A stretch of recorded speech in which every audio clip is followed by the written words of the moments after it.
Hey everybody, my name is Jennifer. This is Metatron speaking. Today I have a video for you that is based on a conversation that I had with a brand new guide. This is Krishna. So I had no knowledge of Krishna prior to this. I've had just a few guides coming forward recently that I just don't know, which is cool because then I get to figure out who they are. So I googled Krishna to kind of get like a vibe of like, who is this? Also, like, half the time I don't even know, like, are they male? Are they female? I don't know. And when I was googling for Krishna, this was on September 1st. I was googling for Krishna, and it was talking about that there was this day of celebration for Krishna on September 1st, and that it was considered to be his birthday. And I was like, no way. You reached out to me on your like celebration day. It's kind of cool. So the first thing I asked them, I said, is it your birthday today? And I hear no. And I said, okay, but like a lot of people celebrate you today, right? And Krishna was like, no. And then I was like, are you being falsely modest? And Krishna said, yes. So Krishna is trying to be playful with me. And then I asked him, I said, can I feel your energy? So usually before I channel, I ask them to feel their energy in full. When I'd asked Krishna to come so I could channel them, I had already felt enough of their energy, not like accidentally, but just they had come in and I had felt enough of them that I knew I trusted them and I was fine. But I still asked to feel the energy. So I already received like a whiff of his energy, and it felt a little bit like Archangel Michael, which makes sense because it turns out that Krishna is one of the incarnations of Vishnu. And Vishnu, who I've talked to a couple times before, has a lot of Archangel Michael energy. Like, they're both like protectors. They're both kind of associated with the color blue. So, of course, one of Vishnu's incarnations is also going to be, look at that, blue skin again. Kind of tied into that same energy. Or at least it's not surprising. Vishnu, what did I say? Vishnu I am more familiar with, and he very much feels like Archangel Michael, but in a powerful form. Because Vishnu is a god, and so gods always feel like power. Archangels should never feel like power. They should always feel loving. Like, that's it. Loving. Angels do not feel powerful, though they certainly are. Gods and goddesses like to feel powerful, as they contain darkness in the form of ego, just like a human does. So I asked Krishna. I asked Krishna if he resonates with any of the depictions of him shown on the internet. So I'll do that sometimes. I'll like flip through the pictures and I'll be like, hey, do you look like any of these? He said he doesn't resonate with the images. And so I said, okay. I asked him how he wants me to see him. And he shows me this single light, and it's a blue light. And so I was like, oh, okay. It wasn't a lot of blue. It was kind of like a whitish blue. But again, the blue color. This is how beings in the 8th dimension and higher show themselves, because physical bodies of any kind are not possible above the 7th dimension. It's possible to like project out a hologram, essentially. That's correct? I've never really spent a lot of time there. Yeah, he's saying you can project out a hologram of something, but there's no physical bodies, 8th dimension and higher. Yeah, and so most beings appear as a light or a constellation of lights. Krishna has a more divinely feminine energy than Vishnu, is what I was feeling at first, but otherwise felt a lot like Vishnu to me. So I'm trying to channel Krishna, and I hear a language I don't know, and I had to go back to Google, and I had to like, I was like, are you speaking in Hindi? And so I was like listening to Hindi, and I was like, that's what I heard. So I was like, why are they speaking in Hindi? They know I only speak English. And then I realized I'm being too serious. Krishna's trying to be funny. They're trying to be playful. And then after that, Krishna was like, all right, you're not hearing me well enough. And so he was making these adjustments around my head and neck area to help me kind of tune into him. I can feel something uncomfortable on the right back side of my head and also down my neck on the right side. So that's whenever I feel something like right here, this is all super relevant for me personally, because I know that I have energetic equipment on the right side of my face that helps me hear guides to assist me with channeling.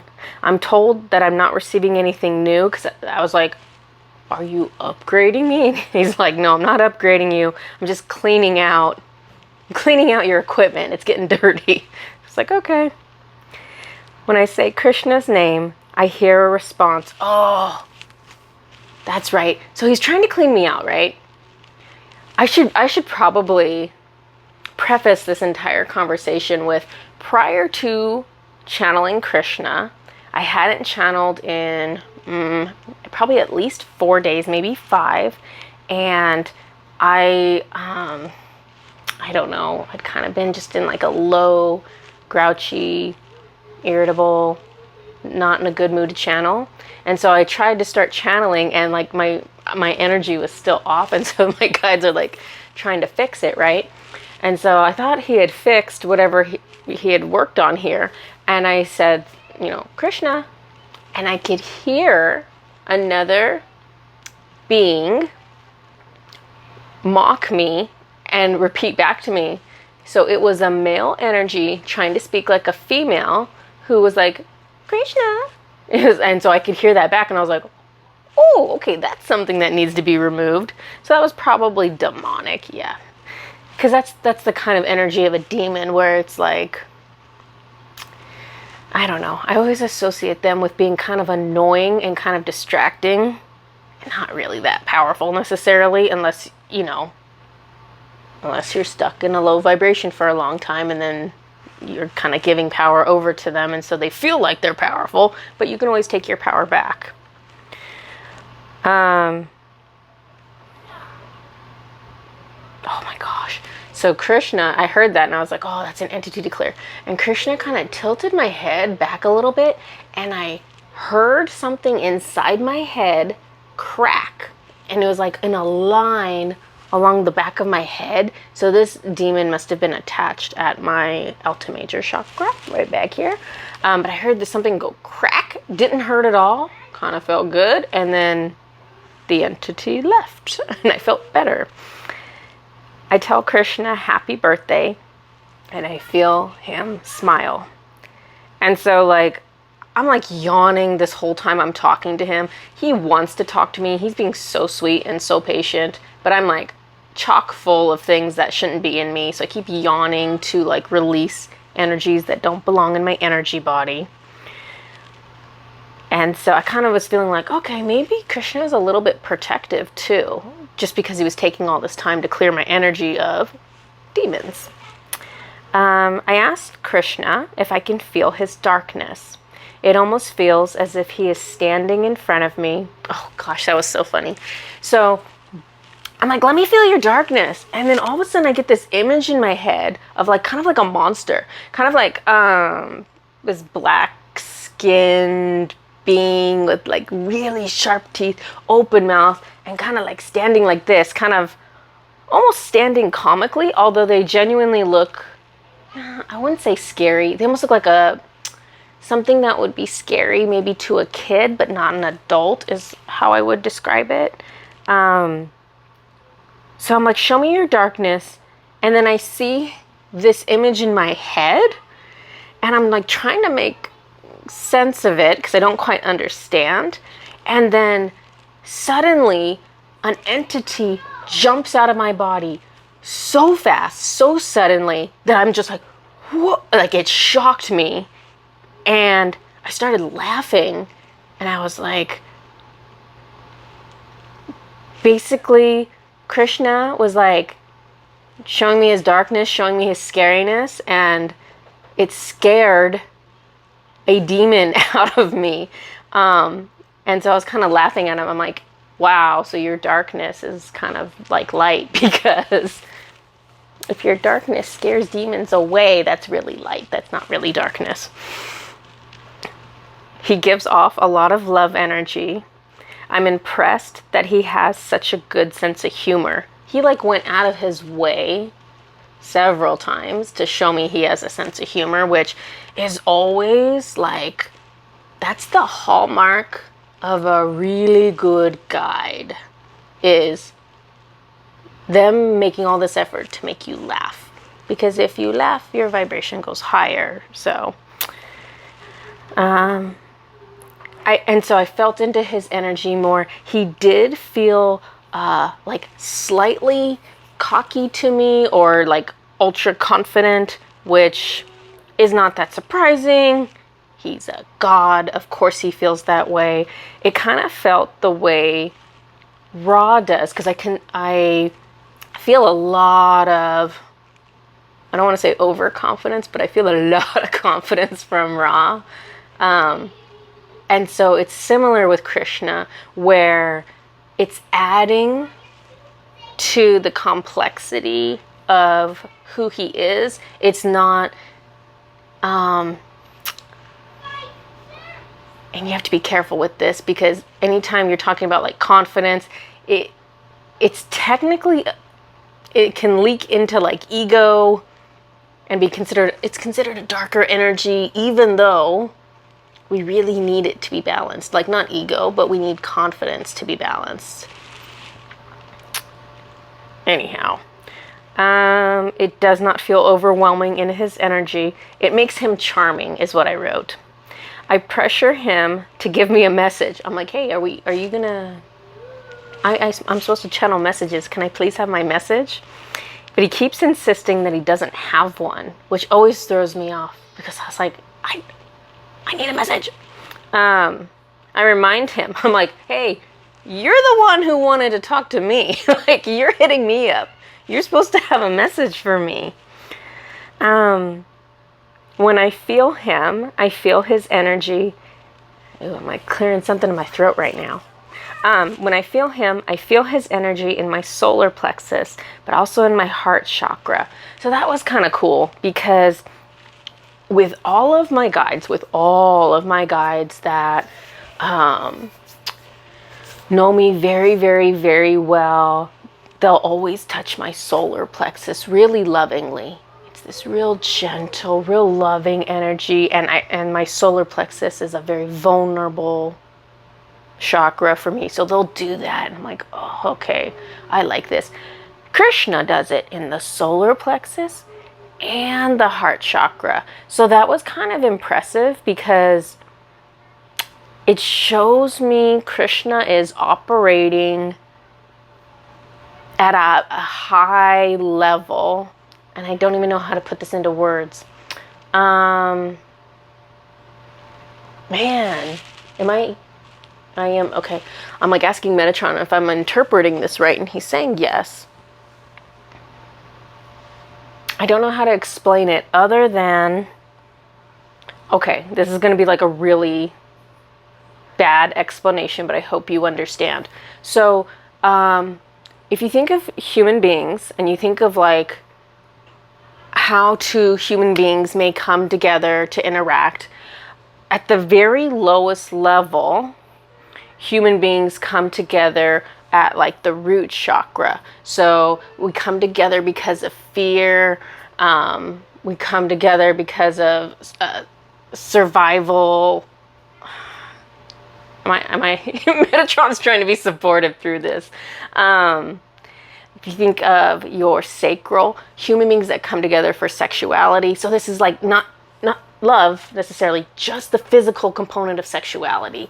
So these are lower vibrations. hope this is making sense to someone, because I'm not able to verbalize this properly. When you're interacting with another energy, and if you've ever had a situation, and this is probably not going to be very common, but if you've ever interacted with one of your guides and they've come up to you and you've gone forehead to forehead with your guide, this is super common if you are interacting with like a 7th dimensional being or higher. You go forehead to forehead, and that's the greeting. And it's like a hug. It's like the most emotional hug in the world, but it's your forehead. And we go forehead to forehead because it's your third eye. So we are joining together at the third eye, because that's a high vibrational way to connect up here, not down there. So Krishna interacting with me in a higher chakra than they normally interact with me at is impressive for that reason. I know that probably didn't make a lot of sense, but once I started telling you guys, I could not tell you. All right. So he did my solar plexus and my heart chakra. It's affectionate love. He is a pleasant energy to interact with. So then after that, he appears to me as a man. Because remember, he first appeared as the light. Now he appears to me as a man. I'll tell you what, he looks absolutely 0% like this. I mean, he had dark hair, he had the blue skin, but he was a very good looking man. And I'm sure he went into my brain to see what I thought a very good looking man looked like, and then put that together for me, because our guides can see all of that information. So he had like, long dark hair, attractive facial features, and he's like sitting down in a lotus position, like with his legs crossed. He places a lotus flower in my solar plexus chakra. He tells me that this is the mud that the lotus flower must rise from. For humanity, our ego is the mud, because remember, he just put it in the solar plexus. That's solar plexus controls the ego. Our ego is the mud that we must rise from in order to reach the wisdom and beauty of the higher chakras. We must raise our perspective higher and see through the lens of our heart chakra and beyond. Okay, actually, so this kind of does match up with this message now that I think about it. That story I told you where, not interacting with someone from a place of fear, not interacting with someone from a place of sexuality without love, not interacting with someone from a place of ego, but only interacting from heart or something higher. So when he starts bringing this up, this is like triggering all these memories for me, because very early into my awakening, I had this extremely detailed vision that was like the most beautiful, bright, crisp colors. I could never forget it. They burned it into my memory. And in this vision, there's like this huge yellow lotus flower that opens up, and there's this black, it's supposed to be symbolic, right? So there's like a black shadow of a man that's like rising up out of the center of this lotus flower, and he has his fist like raised in the air triumphantly. And that man was supposed to represent humanity, and that lotus flower was yellow, and it was supposed to represent enlightenment and the solar plexus chakra as being the way that humanity would become victorious in Earth's ascension. So us being not from ego, but from reducing ego. So think about healthy solar plexus. Healthy solar plexus, your ego is less, your confidence is greater. And so from that position, that's the pathway to humanity ascending. And so that's what they were symbolically trying to show me way back before I knew. I didn't even know it was a lotus flower. I had to Google for quite some time to find a flower that matched up. Like, I had no understanding of anything about the spiritual journey at that point. Let me see.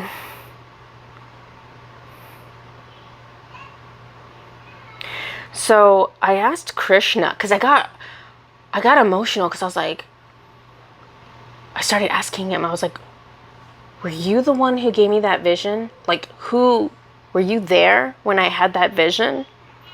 And he said no, but I was like starting to cry. And so I'm like, well, if I'm crying, then I know what I'm saying is right. So I was trying to figure out how it could be right. And so I was realizing, okay, maybe Krishna wasn't there, but maybe Vishnu was there, right? Because Krishna is an incarnation of Vishnu. So I was like, maybe Vishnu gave me the vision. And so I actually called in Vishnu, right? I'm like supposed to be channeling Krishna. I call in Vishnu. And I was like, Vishnu, tell me who was present at the time that I had that vision way long ago. Who chose to give me that vision? I asked how many guides were there. He says one. And immediately I'm like, no, I know it wasn't just one. And then I realize he's saying one energy. The one energy decided this. The one energy is the united or unified God energy. It is, I know there's a lot of different terms. Some people might call it creator. Some people might call it source. It's essentially all that is all the light and all the darkness, whatever word you want to use for that. This is the energy that all souls came from.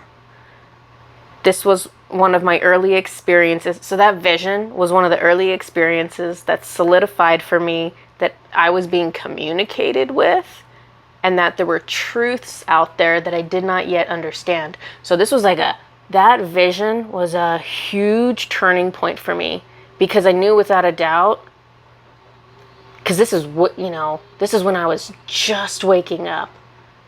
It was one of those things where I knew there was no possible way I could have imagined it. There was no possible way I would choose to put these parts of the vision that I had no knowledge of. If you're going to make up a vision, you're not going to put a bunch of things in there that you don't know anything about. You're not going to put a flower in there that you don't know the name of the flower and you don't know what it symbolizes, and you're not going to do that. So it was really kind of an important moment for me. It is not, and this is the best that I know based on the experience I have right now. It's possible I may come back later with a different perspective, but based on what I know now, it does not seem to me to be safe to interact directly with the one energy or the source energy. And the reason I say this is because really early in my journey, when I could channel and my clairvoyance was on, I would ask to interact with that one energy, and Metatron would take me to it. And every time I saw it, it terrified me. It was too much. And I was terrified of it. And one moment I could feel like all this like beautiful, safe love energy. And the next second I was being attacked, like having a spiritual attack happen. And it makes sense because it's light and darkness. So it's like standing in front of all the archangels, but also standing in front of all the, the demons at the same time. So it's like, you don't want to have this you don't have this open energy around a bunch of demons, because you've just opened yourself up to a problem. So in my opinion, this is part of the reason, not really, I guess. Yeah, he says not really. So I'll back up my statement. Instead of interacting with the one energy, we have gods and goddesses. All these gods and goddesses who are all a different perspective of the one energy. So we have this choice to interact with all of them. And we are interacting with the one energy at that time, but we're just not excuse me, we're just not interacting with all of it. Which is fine, because like I said, it's not, in my opinion, it's not in anyone's best interest.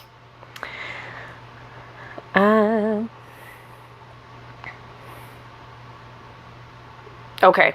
This is the end of my message, which I know I feel bad because I really didn't have, he gave me very little message that was really for everyone, I guess. Other than he talked about, he put the lotus flower in the solar plexus. He tells me that this is the mud that the lotus flower must rise from. Our ego is the mud we must rise from in order to reach the wisdom and beauty of higher chakras. So, when you think of ego,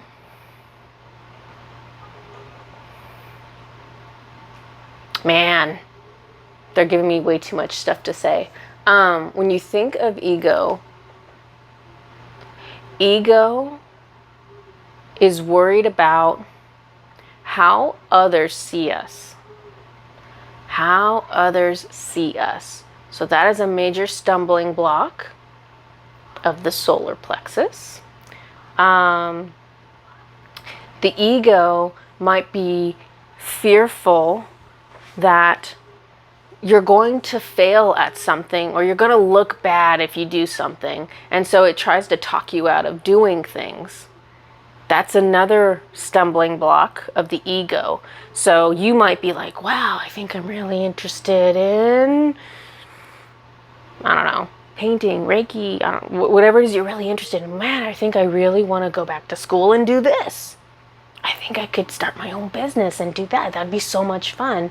But the ego's like, yeah, but are you good enough? Are you sure you can do that? Are you sure people would come to you for that? Are you sure you're not just going to waste money and waste time? And what are your parents going to say when you tell them you want to do that? You know, and so those are the kinds of thoughts that are the stumbling blocks. So being mindful of those in order to overcome them, because this is the way that you will align yourself with a higher vibration, and this is the way that you will make new pathways, not just in your own life, but on Earth as a whole. And so the light workers are going to be the first to do this. So right now, in case you didn't already feel it, there's like the big push of energy pushing us all towards being creative, being fearless, not listening to the outside chatter of what other people have to say about our journeys. Okay, I think I'm going to stop here. I do want to let all of you know that September 22nd, let me double check. I feel like it's a Sunday. Yes, it is. Sunday, September 22nd. I'm going to be doing a YouTube live question and answer. So if you're interested in that, mark your calendar. I'm going to be doing it at 12 p.m. Central Time, 1 p.m. Eastern Time, 10 a.m. Pacific Time. Man, if I could only do math, that'd be so great. 19 Sweden time. I believe it's going to be 18 London time. I have it in my, if you go looking for it right now, I have it set up as like a future live event, so you can, like, you know, mark that, check into that. But just letting you guys know, September 22nd, I'm doing a live Q&A. So feel free to, if you have questions that you're interested to have answered, bring those along and we'll talk about that. I think since I channel Metatron for my answers, I probably get the most accurate answers when it's a spiritual question. But if you have questions about the 3D world, Metatron's good when you've already kind of made some decisions and you're kind of like, all right, right or left? I know I want to take this path over here, but should I go a little more to the right or a little more to the left? He's good at answering those. Guides never tell you what to do. Like if you're just like, I don't know, what should I do? They won't push you in any one direction. But okay, so I'm going to do a Q&A. If you haven't seen it yet, we have a solar plexus reconnect session or service. It's brand new. I will probably do like a proper video on it at some point because it really deserves its own video. But in general, that service is going to be connecting you with the energy of powerful past lifetimes. So the analogy that was given to Susan that I kind of loved is Susan was saying, if you think of like think of like a clear globe, think of like a beautiful quartz crystal, and it's all beautiful and clear. There's one little black spot on it, right? And so this quartz crystal is like representative of all of our past lifetimes. And so most of them are like so pretty and beautiful, but we're just so used to focusing in on the few of them that are so dark and difficult because those are the ones we need to like heal from, right? This service is taking a different approach. This service is going to connect you with some of your lifetimes where it's not about trauma. It's about your successes. It's about your power. It's about the things that you were able to accomplish. So the gist of that service is reconnecting you back to that power. So if you struggle with lack of confidence, doubting your intuition, doubting your abilities, lack of courage, then that is a service that you may want to consider using. So I'll link it in the underneath the description, and let me know if you guys have any questions about it. I owe all of you a Lightworker Gateway video, and today is, just so you know, I'm recording this on the 7th. I'm going to put this out on the 8th. I know the Lightworker Gateway starts on the 9th. I haven't channeled it yet, so I don't even know what's going on with that. So I owe you guys a video on that for sure at some point. I have a message at some point that's going to come out from Poseidon because he has also approached me recently. So that'll come out. I don't know. I guess we're just going to see when things come out. So this is what I have for you now. I will see you guys next time. Bye-bye.